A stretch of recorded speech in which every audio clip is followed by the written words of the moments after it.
the buzzer sounds, it's official. The Lakers are NBA champions once again. LA wins the 2009 NBA title. So back in 2009, the Los Angeles Lakers had once again reestablished themselves as the dominant team of the Western Conference.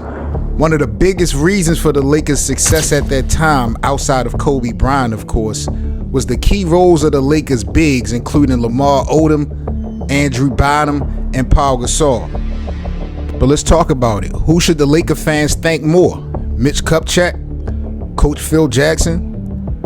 I want y'all to meet the most important Lakers of the early 2000s, Mr. Kwame Brown.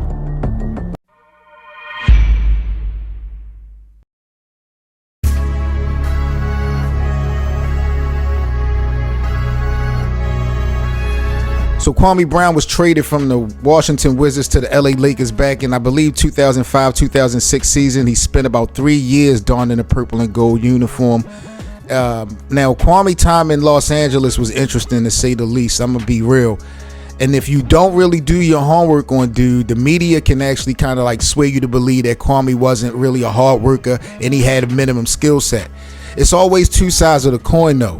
Laker legend Kobe Bryant, he spoke on playing with Kwame Brown early on when Kwame was first added to the team and his potential coming into the new system.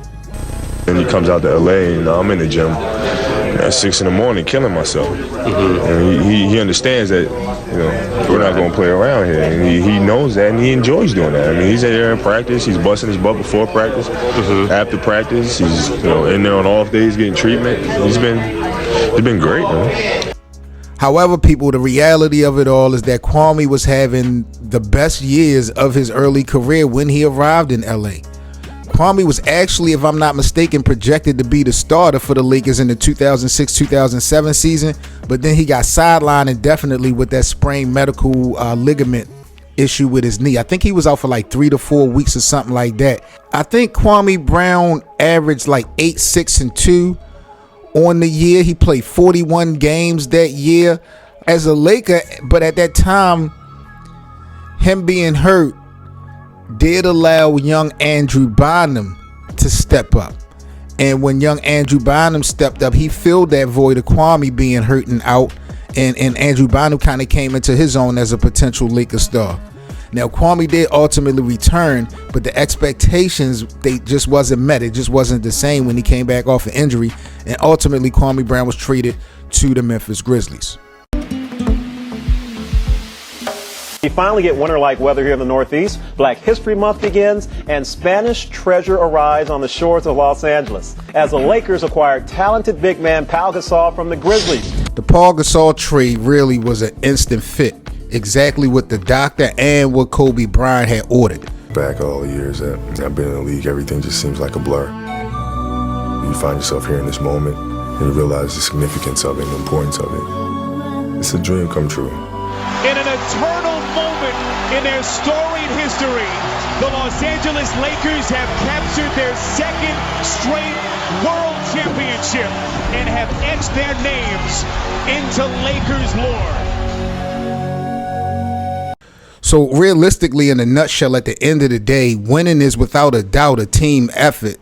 But whether or not you like him, Kwame Brown was really instrumental when you consider everything that happened and consider him being one of the most important pieces of the Lakers' success, how things wound up happening in the 2009-2010 season with the back-to-back.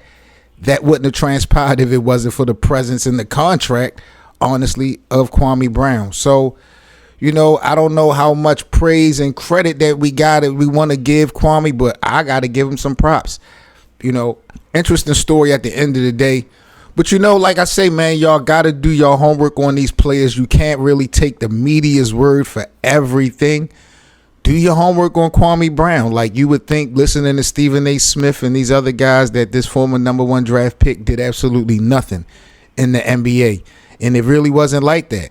And injuries definitely played a part in, you know, his success or lack of. But you really don't hear that for the most part. But it is what it is. No excuses, Lakerland. Y'all know how I'm rocking. 7 Mitchell. Make sure you smash that like button. Drop a comment. Subscribe to the channel if you're new. And become a member so you can get more exclusive members-only content something like these types of videos. Stay safe, and y'all let me know what y'all think about Kwame Brown being one of the most important Lakers of the 2000s. Peace. For the latest and greatest on your Los Angeles Lakers, make sure you subscribe to the channel. We're on the road to 1,000 subscribers, and we appreciate the support. Follow us on social media at Lakerland Show, and join our Playback TV room for our free VIP access to our Lakers watch parties and, of course, the Lakerland podcast. That's playback.tv/Lakerland.